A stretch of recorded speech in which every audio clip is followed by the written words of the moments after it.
Minha questão é a seguinte, é que vocês não sabem nem o começo da missa de uma relação com o PT. Eu ajudei o PT e o Lula ao longo dos últimos 20 anos. Preste bem atenção aí, o petista mais ranheta. Na crise do mensalão eu estava lá todo dia às 7 horas da manhã.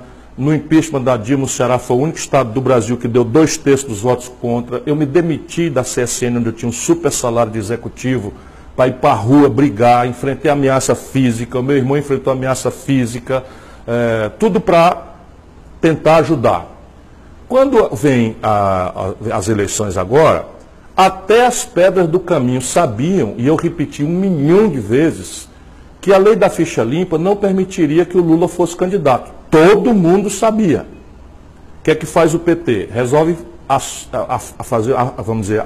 assustar o povo brasileiro ou comover o povo brasileiro, como preferir, lançando uma candidatura natimorta do Lula, cuja premissa é a ignorância da gente. Assim, ó, o povo brasileiro é um bando de idiota, nós vamos enganar, vamos dizer que o Lula é candidato, fica todo mundo apaixonado pelo Lula, e no dia seguinte, quando o Lula de fato não for candidato, a gente pega um poste e lança o poste para ganhar a eleição. Isto não se faz. O país não aguenta mais isso. E se a rigor você tiver um pouquinho de equilíbrio, isso foi o que o Lula fez com a Dilma. Ele não podia mais ser candidato, pegou uma candidata que, apesar de ser honrada, séria, não tinha nenhuma experiência, foi para o governo, desastrou o país. Ou alguém acha que essa crise começou com o Temer? Essa crise começou com a Dilma. A Dilma pegou o Brasil numa condição de 4% de desemprego e entregou com 14% de desemprego. O ódio das pessoas pela desvalorização do real, pelo desmantelo, foi agravado porque ela escolheu o Levi, esse mesmo que vai trabalhar com Bolsonaro, foi escolhido pela Dilma para ser ministra. Aí esquece tudo, dá no impedimento, compromete a democracia do país. Quem faz o golpe é o Renan Calheiros e o Eunício Oliveira, que são senadores que comandam o Senado brasileiro, e o seu Lula acerta com o Renan Calheiros e com o Eunício Oliveira a votação no Haddad. Por que eu sou obrigado a aceitar isso? Eu sabia que essa era uma condição perdida. Não quis atrapalhar, viajei. Anunciei que não votaria no Bolsonaro, mas não aceito mais votar nesse tipo de fato consumado do PT. Isso está ferrando com o Brasil, meu irmão. A maior força vitoriosa hoje no país não é o direitismo, não é o fascismo do Bolsonaro, é o antipetismo. Ou então que vem o PT dizer em público que 68% do eleitorado de São Paulo é fascista. Eu não aceito isso. Pois bem, o resultado da eleição em São Paulo foi 68% Bolsonaro, 32% Haddad. Sabe quanto foi aqui no Ceará? Eu ganhei aqui no Ceará a eleição, no primeiro turno. No segundo turno, o Haddad tirou 70% dos votos aqui. E na terra dele, em São Paulo, bota a mão na cabeça, irmão. Você petista, pensa um pouquinho. Em São Paulo, o Haddad tirou 32%. Aliás, 2 anos atrás, o Haddad tirou 16% dos votos, perdeu a reeleição no cargo de prefeito por Dória, esse farsante. Nenhum país do mundo, nenhum partido político do planeta Terra escolheria uma pessoa que, a despeito, volto a dizer, de ser uma boa pessoa, com esse tipo de biografia, para liderar o país numa hora tão ameaçadora e crítica quanto essa. Mas, passei o primeiro turno inteiro denunciando o Bolsonaro. Agora, eu desafio um petista a mostrar uma frase de um petista graduado, ou muito menos do Haddad, no primeiro turno, contra o Bolsonaro. Essa é a questão. Então, repare bem, isso é o que está visto. Bastidor. PT meteu dinheiro na campanha, PT pagou fake news na internet, PT pagou grupo de agressão no WhatsApp. E sabe contra quem? Não foi contra o Bolsonaro, tudo contra mim. PT fez o diabo, chantageou o PCdoB para retirar a candidatura da Manuela, depois sumiu com a Manuela do PCdoB da campanha. PT sacrificou o Márcio Lacerda no Minas Gerais, sacrificou a Marília Reis em Pernambuco para obter do PSB uma neutralidade. Para quê? Para não me deixar com tempo para falar. Lula se acerta com Valdemar Costa Neto, sabe esse que está preso, ou agora em prisão domiciliar?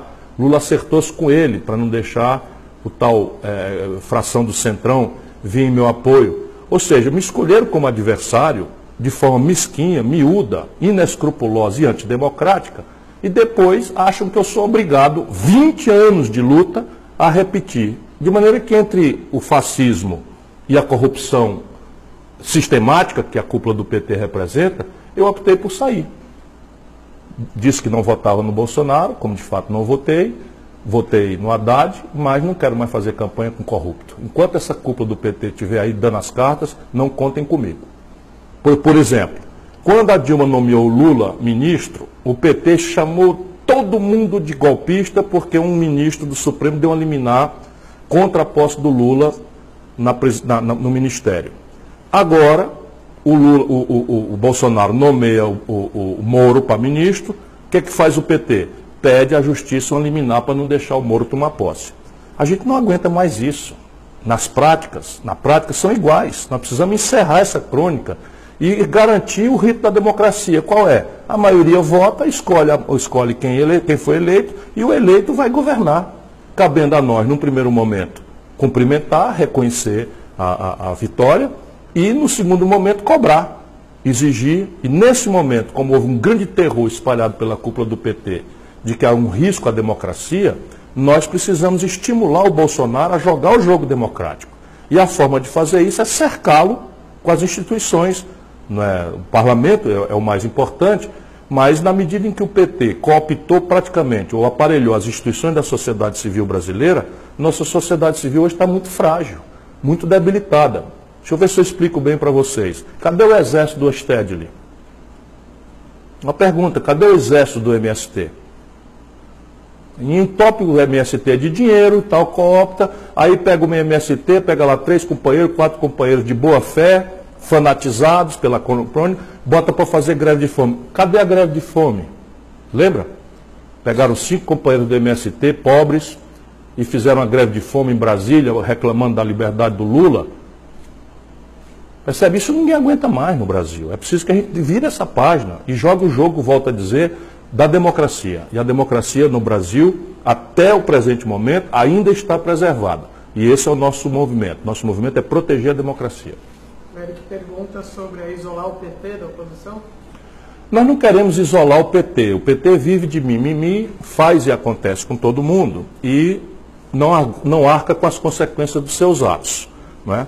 Todo mundo sabia que uma candidatura do Lula, fraudulenta como era, substituída por um candidato que não era conhecido pelo Brasil, elegeria o Bolsonaro.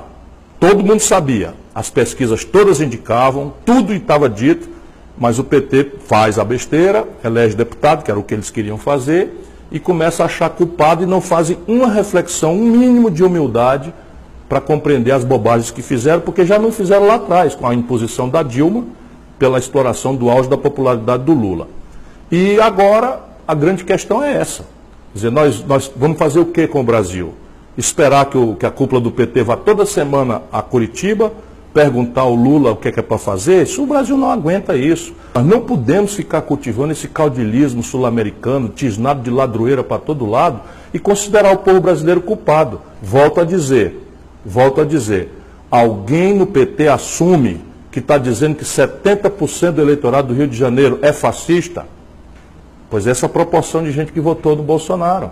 Alguém assume no PT que mais de 65% do eleitorado de Minas Gerais é fascista, é de direita, quando o Lula ganhou as eleições nesses 3 estados, todas as vezes?